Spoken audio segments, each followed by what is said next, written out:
bringing other people in, being inspired by them, allowing them to creatively work with you. Was that just organic, or did you actively go out and search for those people? I think it just started to come together. Word started to get around that the new kids were back. Like you said, it was a bubble. The bubble started expanding, and producers started to reach out. So Red One was someone who reached out, and had really only done a lot of hip hop records at that point, but he could play like 10 instruments. He's a genius musician. And you know, that sort of opened another creative door. And it started where I think Nasri and I started working with Red One, and then Red One and I really developed a really close bond, and it kind of became him and I. And I think starting working with Nasri gave me confidence as a songwriter again, that eventually he started to do other things, and I was like, okay, I'm gonna keep going with Red One here and keep writing. And Red One, I think one night, and producers came from other places. Joey had a friend named E-Man, who most of you guys know.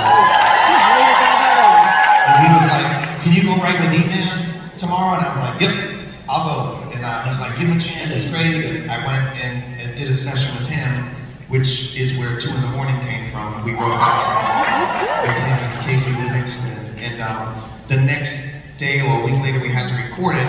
And so we had to do 2 sessions at one time in the same building. So we were recording 2 in the Morning in one room with E-Man, and down the hall we were writing Big Girl Now with Red One. And it was a really cool time because we would walk down the hallway and there was Usher, who was recording in another studio, and like all these superstars were coming through, and they were all excited to see us, and we were excited to see them. And the magic just started to flow. It just started to become a thing where all these, you know, collecting thoughts and ideas and meeting with people just started to produce all these opportunities. And from working with Red One, he would always, one of the ways he would introduce himself to us and to get us familiar with his sound was he would play Lady Gaga. And her music was phenomenal. And it was like, oh my God, this is great. And then Joey had seen her somewhere, and he was like, I saw that Lady Gaga at the Grove or something. Oh yeah. He was like, man, she's a star. She's a star. Oh my goodness. She came in. Just, I mean, it was just a regular restaurant, and she had gold leggings on, like sparkly, like unbelievable. As if she was on stage, you know, and no one knew who she was, but she was with Red One. Yeah. And so Jordan and I were singing 2 in the Morning and writing Big Girl Now. Jordan demoed all the Gaga parts, so more about that later. But it was an amazing demo of me and Jordan being new kids in Gaga. But when we recorded, we wrote Big Girl Now, we thought, let's make it a duet. And we were like, we got to get a female singer to sing it. And we were like, we'll get Britney, we'll get Christina Aguilera. Everyone's so excited, we're reunited. And Red One suggested having Gaga demo it and just do a reference vocal for whatever female artist was gonna sing it.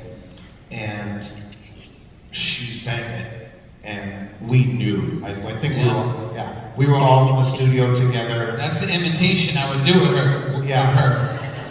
We were in the studio, and we knew right there. We were like, we don't want any other artist on this song. We want Lady Gaga on this song. And we had already discussed her opening for us on tour, and you know, it was something that I think Red One and I bonded over. It was like, you know, please help her get the opening spot on your tour. And I was like, we will. And as we went on, when she sang that part on the record, she slayed it. I mean, she killed it, and it was like, doesn't matter if nobody knows her, nobody ever knows her, this is her record. And it made it easier to bring her on tour. But one of the amazing moments that came from that is when we did those sessions with her,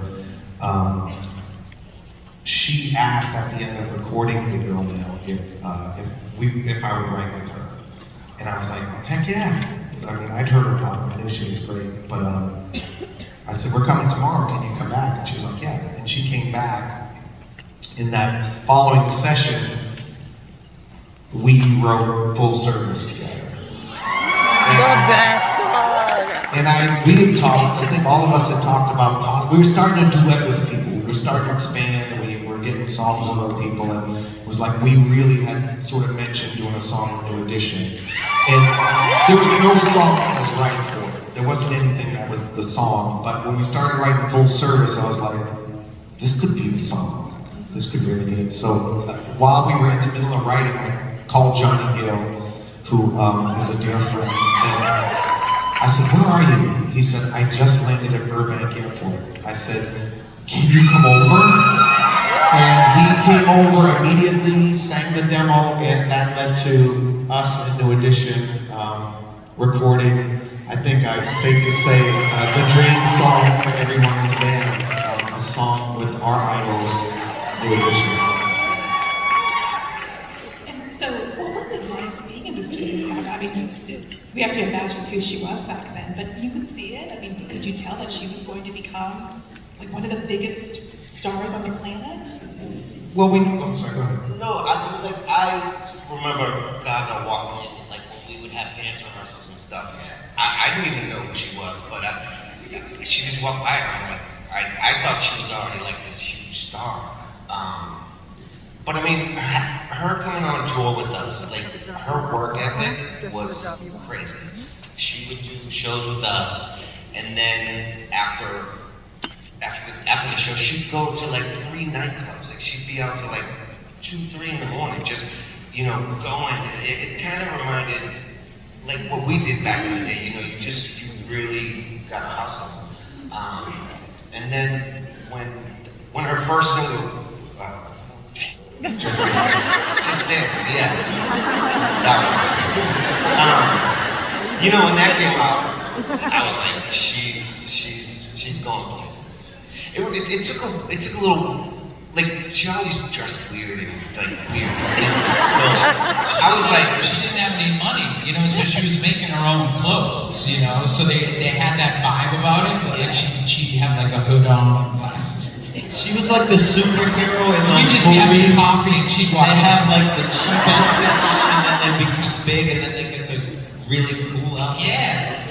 Yeah. But like what Joe was saying, she would come into the studio and she had an aura for sure.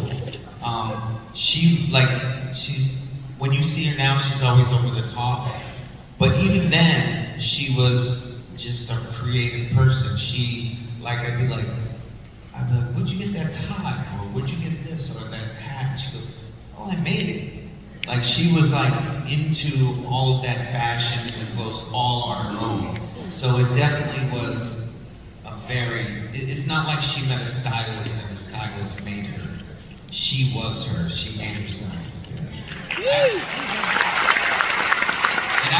And I still remember that vocal. The vocal we hear on Big Girl now is like, she just had it. You know what I mean? I still remember it, like hearing it in the studio, her recording it, and that's why I always say I hope she does more like R&B like that, because she does it all, and I know she can do the opera and everything, but like, I mean, for someone who's like so in the zone, mostly off her first album, like that sound. I mean, it was very cool to like, it was special. You know what I mean? Joe, I'm really wanting you to do the dance that she did at the recording board. Well, because she was just, and she didn't get, she was just like right in, but like she would stand there like in front of the board.